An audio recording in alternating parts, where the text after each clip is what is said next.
गोविंद जय जय राधा रमण हरि गोविंद जय जय राधा रमण हरि गोविंद जय जय राधा रमण हरि गोविंद जय जय धर्म की जय हो जी नहीं बात भाई बड़ा जोर लगाओ धर्म की जय हो ये मामला कंजूसी का है और जोर लगाओ धर्म की जय हो धर्म का नाश हो प्राणियों में सद्भावना हो विश्व का कल्याण हो गो माता की जय हो समस्त भारत में गोहत्या बंद हो हमने धर्म सम्राट जगद्गुरु शंकराचार्य भगवान जय हो जगदम्बा राजराजेश्वरी मैया की जय हो पंचगनी पीठ की जय हो गायत्री माता की जय हो अमरकंटक धाम की जय हो श्री परमहंसी गंगा क्षेत्र की जय हो श्री राजयोग आश्रम शंकराचार्य बालीला धाम बरेटा की जय हो सनातन धर्म की जय हो हर हर महादेव परम श्रद्धेय पश्चिमानाय द्वारका शारदा पीठ के जगद्गुरु शंकराचार्य जी महाराज, दंडी स्वामी जी महाराज, ब्रह्मचारी ब्रह्म विद्यानंद जी, ब्रह्मचारी चरण जी, आदरणीय चौधरीश्वर स्कूल संस्कृत विद्यालय को प्रधानाचार्य आदरणीय राजेंद्र प्रसाद जी शास्त्री जी, प्राध्यापक पंडित राजकुमार शास्त्री जी, समादरणीय विद्वत वृंद, धर्मानुरागी प्रेमी सज्जनों, परम वात्सल्य में माताओं, बड़ी सुंदर बात अभी आप ब्रह्म विद्यानंद जी से सुन रहे थे। हृदय माध्यम सुलभम सुदुर्लभम प्रभम। भले ही 2-3 वर्ष के बाद नंगवारा ग्राम में यह आयोजन हुआ, देर सवेर जब भी हुआ परंतु दिव्य और भव्य हुआ। इससे लगता है कि गुरु जी की कृपा इस पूरे क्षेत्र पर है, क्योंकि नगवारा के मेले की विशेषता है यहाँ केवल नगवारा के लोग अकेले नहीं आते, पूरे क्षेत्र हमारे बरेटा से बहुत आगे तक के लोग आते हैं, मुंगवानी तक के लोग आते हैं, यहाँ उमरिया से लेके आपने गौरतला बगासपुर गोटेगांव तक के लोग यहाँ पर आते हैं। तो हम एक चाहते हैं बंधुओं, जैसी ये सब लोग इकट्ठे आप लोग बैठे हो, जैसे बाहर के लोग आकर के मिलके सब बैठे हैं, ऐसे ही अब गांव के लोगों को सब एक सूत्र में हो जाना चाहिए। बड़ी विडंबना है, एक जगह एक गुरु महाराज गए, उनके 2 चेले थे, चेलों में 36 का आंकड़ा, एक साथ आते ही नहीं थे। बोले गुरुजी हम पैर दबाएंगे, एक ने दाहिना पैर ले लिया, एक ने बायां पैर ले लिया। जो दुष्ट था वो बाद में आया तो उसके हिस्से पर करवट बदला, तो गुरुजी महाराज का पैर उसके दूसरे वाले के हिस्से के ऊपर आ गया, तो उसने एक लट्ठे गुरुजी की टांग में मारा, हमारे हिस्से पे क्यों आया? तो दूसरा आया, उसने पैर दबाया तो गुरुजी को दर्द हुआ, गुरुजी कराए। बोले क्या बात है गुरुजी, ऐसी बात क्या है? अरे बेटा तेरा वो दूसरा भाई आया था, हमने करवट लिया, तेरा हिस्से का पैर नीचे था, तो ऊपर आ गया उसके हिस्से पे। अच्छा तो उसने लट्ठे मार दिया। अच्छा उसकी इतनी जुर्रत, उसने मेरे हिस्से पर पैर पर लट्ठे मारा, मैं उसके हिस्से को कुल्हाड़ी से काटूंगा। गुरुजी भागे, प्राण बचा गए। वो हाल तुम्हारे यहाँ की है। हम लोग चाहते हैं कि तुम सब एक रहो, मिलके रहो। देखो नगवारा वाले दत्ता जी की तपस्या का फल है कि इस पूरे गांव को दो पीठ के जगतगुरु शंकराचार्य जी महाराज का वर्षत्व प्राप्ति का। कम से कम जिस परिवार के द्वारा हमको हिंदुस्तान नहीं विश्व में ऐसी विभूति नहीं वो विभूति प्राप्त हुई है।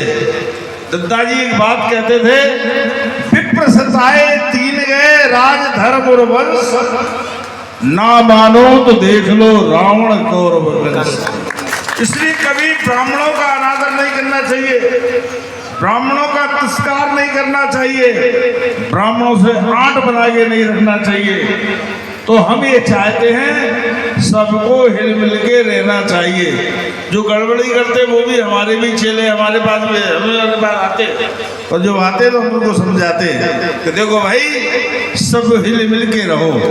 तो हम ये चाहते हैं, ये बड़ा अच्छा हुआ नगवारा के लोगों की बड़ी सुंदर पहल है कि पश्चिम आमनाय द्वारका शारदा पीठ के शंकराचार्य जी से इस सरोवर का नामकरण अभी वो बताएंगे अपने मुँह से। बड़ा सुंदर नामकरण है वो हो रहा। और हम ये चाहते हैं कि अब ये क्रम जब शुरू हो गया है तो ये दिव्याति दिव्य और भव्य रूप में प्रत्येक वर्ष होना चाहिए।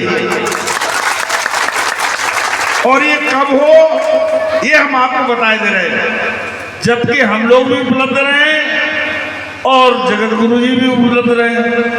हमेशा भगवती की यात्रा के बाद ही यहाँ का कार्यक्रम होता था, तो हम लोग अक्सर भगवती की यात्रा में आते हैं। तो ये बात है कि उस समय शायद महाराज जी ने तो ये कह दिया कि कल अगली साल यहाँ भगवती की यात्रा आएगी। ये तो तुम लोगों को बहुत बड़ा लाभ मिल गया। एक साल पहले से भगवती की यात्रा की बड़ी तैयारी करो। श्रीनगर में अच्छा ताम झाम हो, फिर तरवारा हो, फिर वो सब मालदार लोग हैं, और भगवती का खूब दिव्यादि दीप और भव्य स्वागत होना चाहिए।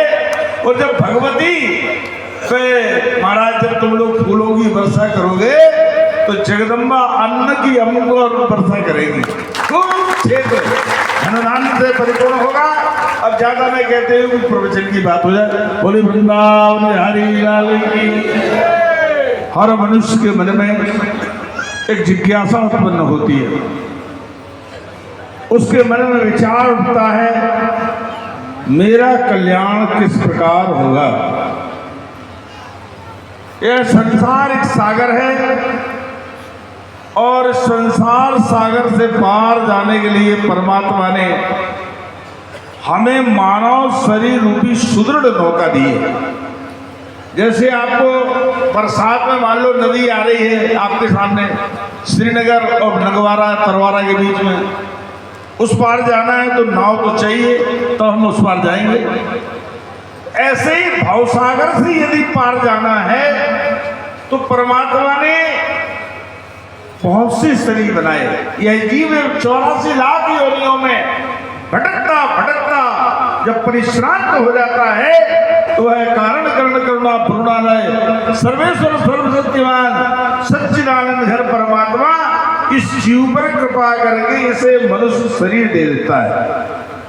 महाराज ये मनुष्य शरीर ऐसा वैसा नहीं है। बड़े भाग्य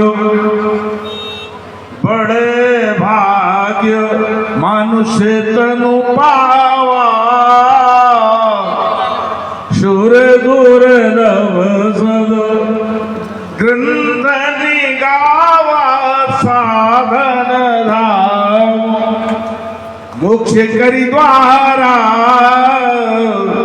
पाई न जी पर लोग सवारा, पाई न जी। देखो 84 लाख शरीरों में ऐसा कोई शरीर नहीं है जिसमें भगवत तत्व समझने की बुद्धि हो, जिसमें भगवत साक्षात्कार करने का सामर्थ्य हो। आप पोते को राम राम रटा दिए रट लेगा, परंतु उच्चारण भी कर लेगा, परंतु राम राम और टेटे में क्या फर्क है इस तोते को ज्ञान नहीं है। ये बुद्धि तो परमात्मा ने केवल 84 लाख योनियों में मनुष्य शरीर को दी। और ये मनुष्य शरीर ऐसा नहीं है, ये बड़ा दुर्लभ है। आपने सुना बड़े भाग्य मानुष तन पावा सुर दुर्लभ, ये देवताओं को भी दुर्लभ है। स्वर्ग में बैठे हुए देवता भी भगवान से प्रार्थना करते हैं, महाराज यदि हमारे पुण्यों का क्षय हो और शरीर धारण करने का अवसर प्राप्त हो तो भारतवर्ष में मनुष्य शरीर मिले। विष्णु धर्मोत्तर पुराण में कहा है, गायंती देवा अखिल गीत गानी धन्यास्ति भारत भूमि बागे स्वर्ग पवर्गास्पद मार्ग भूते भवंती भूया पुरुषा सुलभवा। स्वर्ग में बैठे हुए देवता भगवान से प्रार्थना करते हैं, महाराज यदि हमारे पुण्यों का क्षय हो, शरीर धारण करने का अवसर प्राप्त हो तो भारतवर्ष में मनुष्य मिले। भारत में क्यों मिले? भारत भा माने ब्रह्म विद्या और इसमें रत रहने वाला देश ये भारत देश है। ये वो देश है, कहते हम उस देश के वासी जिस देश में गंगा बहती है। ये वो देश है जहाँ सनातन धर्म है, सना माने सदा और तन माने रहने वाला। ये अनादि अपौरुषेय वैदिक धर्म है, इसी को सनातन धर्म कहते हैं, इसी को कुछ लोग हिंदू धर्म कहते हैं। परंतु बात ये है, एक ये वो भारत है जहाँ अयोध्या मथुरा माया काशी कांची अवंतिका पूरी द्वारावती जैव सप्तहिता मोक्षदायिका, जहाँ मोक्षदानी सप्तपुरियां हैं, जहाँ जितने भी देवी देवताओं का अवतार हुआ है इसी भारत में हुआ है।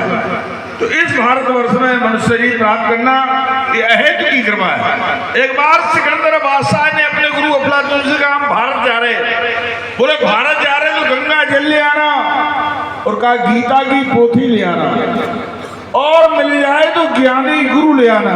ज्ञानी गुरु भी भारत में मिलते हैं। आजकल बड़ी विचित्र स्थिति है, गलियन गलियन गुरु भरे दीक्षा हमें ले और स्वर्ग पढ़ो चाहे नरक पढ़ो हमें रुपया दो। ऐसे लोगों का बाढ़ आया है। इसलिए पानी पिए छान के और गुरु बनाए ज्ञान के।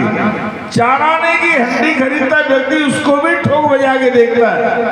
इसका मतलब ये नहीं आप गुरु जी को डंडे से ठोक के देखें कितने मजबूत है। परमात्मा ने आपको बुद्धि दी है, उस बुद्धि की कसौटी पर कस के देखो। गुरु किसे कहते हैं?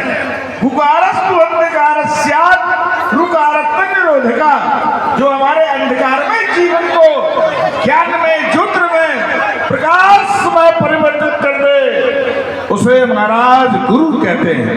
गुरु न सस्यात् सुनो न सस्यात् पिता न सस्यात् जननी न सस्यात् बंधुर न सस्यात् नमोच ये ध्यास संवेद मृत्यु। कोई गुरु गुरु नहीं है, कोई स्वजन स्वजन नहीं, पिता पिता नहीं, माता माता नहीं, वह देवता देवता नहीं। जो नमोच ये ध्यास में जो जन्म मरण तो जीव के साथ विडंबना लगी है, पुनः भी जन्म पुनः भी मरण, जीव जन्म लेता है फिर मरता है। जो 84 के चक्कर से, ऐसा नहीं कि केवल कौड़ीपति की मौत होती है, करोड़पति की नहीं होती। जो भी संसार में आया है, चाहे हंस के जाओ चाहे रो के जाओ, जाना तो पड़ेगा ही। किसी कवि ने कहा है, जिंदगी में हजारों का मेला जुड़ा, जिंदगी में हजारों का मेला जुड़ा, हंस जब जब उड़ा तो अकेला उड़ा। अरे न जवानी रही न बुढ़ापा रहा, न हर वस्तु है आनी जानी रहे। 4 दिन के लिए झमेला जुड़ा, जिंदगी में हजारों का मेला जुड़ा। कोठी बंगले खड़े के खड़े रह गए, हट सारी पड़े के पड़े रह गए, अंत में लखपति के न धेला जुड़ा। जिंदगी में हजारों का मेला जुड़ा। इसलिए जिसका जन्म हुआ है उसकी मृत्यु सुनिश्चित है। कहते मरण मरना सबको ही है, मरण सबको ही कहे, मरण न जाने कोई, मरना वही सराइए फिर न मरना होए। जो 84 के चक्कर से मुक्त हो जाए, महाराज कीर्ति सजीवती, जिसके मरने के बाद लोग उसकी याद करें वो कीर्ति कहलाती है। मरने के बाद व्यक्ति अमर माना जाता। तो भगवान की कृपा से भारतवर्ष में ये मनुष्य शरीर मिल गया। महाराज कहते हैं कि इस मनुष्य शरीर के माध्यम से हम भगवान की आराधना करें, भगवान की उपासना करें। कहा देखो 4 वेद 6 शास्त्र में बात लिखी है 2, दुख दीने दुख होत है, सुख दीने सुख होत। ये बड़ी शान की बात है। आप जीवन में किसी को अगर परोपकार नहीं कर सकते, भला नहीं कर सकते, सुख नहीं पहुंचा सकते, मत पहुंचाओ, परंतु किसी का दिल दुखाने का को अभी अधिकार आपको नहीं है। और यदि आप दूसरों का दिल दुखाओगे, दूसरे की आत्मा को कष्ट पहुंचाओगे, तो आपके जीवन में कभी सुख नहीं मिलेगा। सनातन धर्म कहता है मातृ देवो भव, पितृ देवो भव, आचार्य देवो भव। माता हमारी चलती फिरती देवता है, पिता हमारा चलता फिरता देवता है, और जो गुरु है वो चलता फिरता है। श्री गोस्वामी जी कहते हैं गुरु पीतु मातु चरण अनुरागी, गुरु पीतु मातु चरण अनुरागी, ते लोकहूँ वे दऊ बड़ भागी। जो व्यक्ति माता पिता और गुरु का चरणानुरागी होता है उसका लोक तो बन ही जाता है, परंतु महाराज परलोक भी बन जाता है। इसलिए सभी को चाहिए अपने माता पिता का आदर करना चाहिए। आजकल संपत्ति लेने के लिए तो लोग गर्दन दबाने के तैयार रहते हैं, परंतु सेवा करने को कोई तैयार नहीं। तो बात ये सबको वृद्धाश्रम इसलिए नहीं बनाए, वृद्धाश्रम तो इसलिए बनाए हैं कि जिनका कोई ना हो, जिनकी कोई सेवा ना करने वाला हो, उनके लिए। परंतु आपका कर्तव्य है, आप भी तो कभी बुढ़े हो गए, जब आप अपने माता पिता की सेवा नहीं करोगे तो आपके बच्चे देखेंगे कि हमारे पिताजी ने तो अपने माता पिता की सेवा नहीं की, तो वो भी कहेंगे जाओ परमहंस जी के वृद्धाश्रम में रहो। इसलिए ऐसा बीज मत बो जो कल तुम्हारे लिए ही दुखदाई हो। प्रत्येक व्यक्ति को अपने माता पिता और गुरु का आदर करना चाहिए, यही सनातन धर्म का सिद्धांत है। और दूसरी बात, गौ पालन होना चाहिए। आजकल गौ मारी मारी फिर रही है, और लोग क्या करते हैं कि मूंग के चक्कर में गेहूं कटाने की नरवाई में आग लगा दे तुरंत। अब उससे होने ये लगा, जो 800 और 1000 रुपया में डिब्बा मिलता था, आज वो 2500 रुपया हो गया। तो होता क्या, गाय एक तो लोग पालते नहीं, चलो भाई ठीक है तुम लोग नहीं पालते, हम लोगों ने गौशाला खोल दी परमहंस जी में। तो कम से कम जो लोग गो पालन नहीं कर सकते, जो गो सेवा संस्थान है, उनको कम से कम राम का हिस्सा तो निकालो, भूसा भेजो। भूसा नहीं भेजते तो कुछ दिन तक नरवाई खड़ी रहने ताकि भूसा हम ही लोग बनवा लें। और देखो, तुमको ही केवल रोटी अकेली के या रोटी अकेली खा लो, खाओगे? तुमको कुछ ना चाहिए, सब्जी नहीं तो अचार चाहिए। वो गौ माता है बेचारी, जिसके माध्यम से सनातन धर्म के सारे कार्य होते हैं, केवल भूसा अकेली खाएगी? आप लोग जो राम जब गल्ला नापते थे कहते थे राम, अब राम का हिस्सा भी लोग खाने लगे। तो इसलिए बंधुओं, जब आप हल चलाते हो तो पृथ्वी माता का पेट फटता है, और बोनी करते हुए कितने प्राणियों की जिंदा समाधि लग जाती है। बहुत से तो थ्रेसर के पंखे में कट के मर जाते हैं, कोई मशीन की हवा से उड़ जाते हैं। अब कुछ बचता है वो आपके पास आते हैं। इसलिए अन्न की धान्य की शुद्धि तब है जब आप धर्म करो। देखो, परमहंस जी का आश्रम की बात मैं नहीं कर रहा हूँ, बाकी आप दुनिया के आश्रमों को देखो, आसपास के क्षेत्र के लोग बिन बुलाए बिन मांगे अपना धान्य बगल के आश्रमों में, धार्मिक स्थलों में बेचते हैं। परंतु गुरुजी सहज मिल गए, सरल मिल गए, परंतु बात ये वो बात नहीं।